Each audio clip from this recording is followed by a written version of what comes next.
What's going on, everybody? Today we have an absolutely incredible tactic here for you guys. This is the third version of my most popular 4-3-3, the 4-3-3 Mando, and this time I think I absolutely broke this tactic. Now, for a while, tactic testing wise, I've been trying to get Tottenham of all clubs to kind of dominate the Prem, like consistently throughout multiple different tactic tests, and I finally did it. I kind of was blown away by how consistently they were winning the Prem. I would say around 80-90% of the time, Tottenham of all clubs are winning the Prem.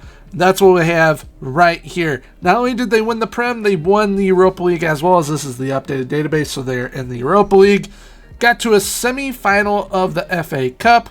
Unfortunately, got knocked out earlier on the Carabao Cup. However, with this, it is at minimum winning a double every single time with Tottenham. It's kind of crazy. And to show you guys kind of how this tactic works, we're going to look at it on Tactical Board real quick. Now, this is a super aggressive 4-3-3. Like, you are going to bang in loads of goals. I've seen it done with Tottenham, and I've also utilized it at a non-league level, and it's absolutely broken. So, we have a sweeper keeper as our goalkeeper. The back line is 2 wingbacks, 2 ball-playing defenders.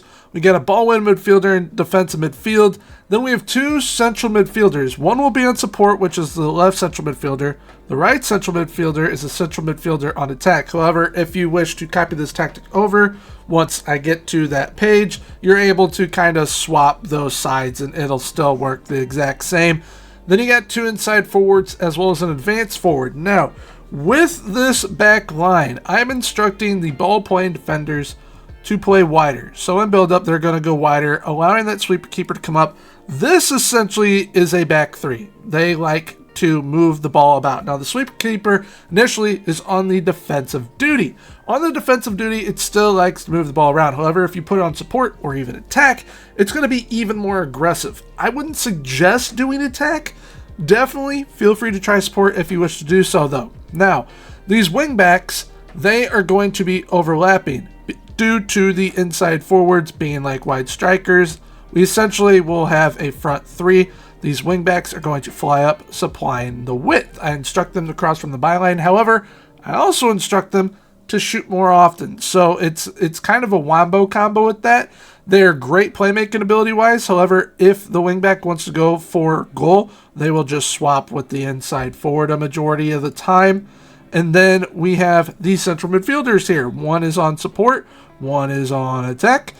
And it is absolutely crazy the types of build-up play you will have with this attack right here, because you also have your safety pin, your fallback guy, the ball-winning midfielder, who, if you have a ball-winning midfielder that is very, very good with playing the ball, you are going to have probably the most broken role within the game within a very broken tactic. Now, obviously, the sweeper keeper in build-up, they're not going to go past midfield. So, the ball-playing defenders, this is kind of how it'll line up once everyone is in your opponent's half. And it is very aggressive. Like I said, you essentially have a front 5 with those wingbacks. However, if you include the central midfielders as well, say they both get right up and around here, you have a front 7, which is absolutely insane. And then you have your fallback guys of that ball-winning midfielder and both ball-playing defenders as well. But with the player instructions on these roles, they are very in-depth, especially the 2 central midfielders. So you might see these central midfielders swapping in and out with inside forwards. You might see them going out wide, swapping with a wing back, or that wing back swaps here, goes here. It is very versatile, very fluid, and very fun and overpowered. Now, to showcase how this tactic works within the match engine, I'm going to show some highlights from the Tottenham v Fulham match. We end up beating them 6-0, and Rodrigo Bentancur, of all people, ends up having a hat trick, and he was playing the central midfielder on support role. So even though the one on attack is going to be more aggressive, that central midfielder on support can still bang in goals. So here we have the highlights against Fulham. This tactic, absolutely broken. People are constantly in the right areas, the right situations to capitalize on goal scoring opportunities. You're going to see it from the midfielders, from the wingers, the wingbacks, everyone is constantly getting into open space and looking for goal. It doesn't matter who they are trying to bag a goal for your side within this tactic. It is absolutely lethal. As we can see, it is 5 minutes in, and Bentancur already has a brace. You see James Madison banging a goal right there from range, and Destiny Udogie, very, very good in this tactic. If you have some pacey wingbacks who are pretty decent at distributing the ball, they are going to be lethal within this system.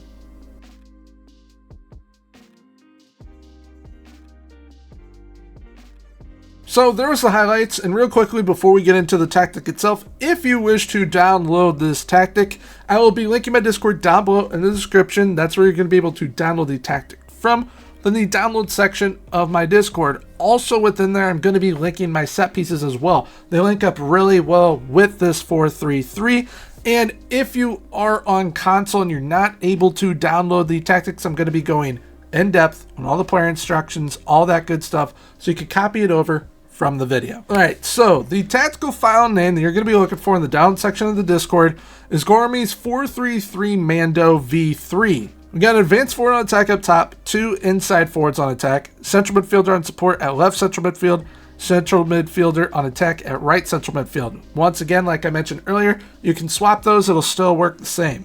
You have that ball winning midfielder on support, 2 wingbacks on attack, 2 ball playing defenders on defend, and a sweeper keeper on defend. Now with that advanced forward on attack, I have added shoot more often. Both inside forwards on attack have crosses aimed at center and shoot more often. The central midfielder on support duty has take more risks, crosses aimed at the far post, dribble more, get further forward, run from position, move into channels, and tackle harder. That central midfielder on attack has take more risks, crosses aimed at center, dribble more, shoot more often, run from position, move into channels, and tackle harder. The ball-winning midfielder on support has take more risks and dribble more. Both wingbacks on attack have crosses aimed at center, dribble more, shoot more often, and tackle harder. And both ball-playing defenders on defend have dribble more, stay wider, and tackle harder. Then once we get to that sweep keeper on defend, we have take fewer risks. However, the sweep keeper is very interchangeable. You can either do sweep keeper on defend or on support. Those are what I recommend. When it comes to mentality, it is on an attacking mentality, hence the aggressiveness of this tactic.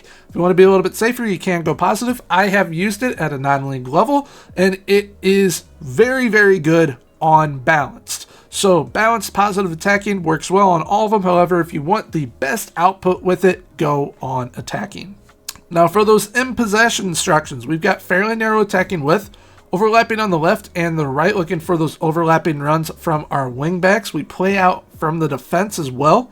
Work the ball into the box using low crosses in the final third with shorter passing directness and a higher tempo. When we're in transition, we counter press and counter, distributing quickly to the back line, the fullbacks and center backs by rolling the ball out. And once out of possession, we have a high press line of engagement, much higher defensive line, much more often trigger press, and prevent short goalkeeper distribution. So all in all, this is super aggressive, super high intensity. You're going to need a side that is capable of doing that. So players that have very good work rate, very good natural fitness, very good stamina, those players are going to be very good within a system like this. Also, those pacey players at wingback and inside forwards, they're going to be integral in exploiting those wide areas, as well as those inside forwards coming in to support your striker to create a 3-striker option. Which that leads me to, what type of level do I think you can implement this tactic at? Well, you've heard me say Tottenham won a Premier League as well as a Europa League, and I have also used this at a National League South level, so Tier 6 England, and it still does absolute wonders. So you can use it at any level. You will have to make some changes and adaptations to the level that you are playing at, which I'll get into right now. So if you are a top level club, mid-table type team, probably leave this as is. If you want to be a little bit of a safer mid-table team, honestly, just take down from attacking to positive for your mentality. Now, if you are a low league type side, relegation fodder, or playing in the lower leagues, your side is going to need to adapt to playing this style eventually, this highly aggressive.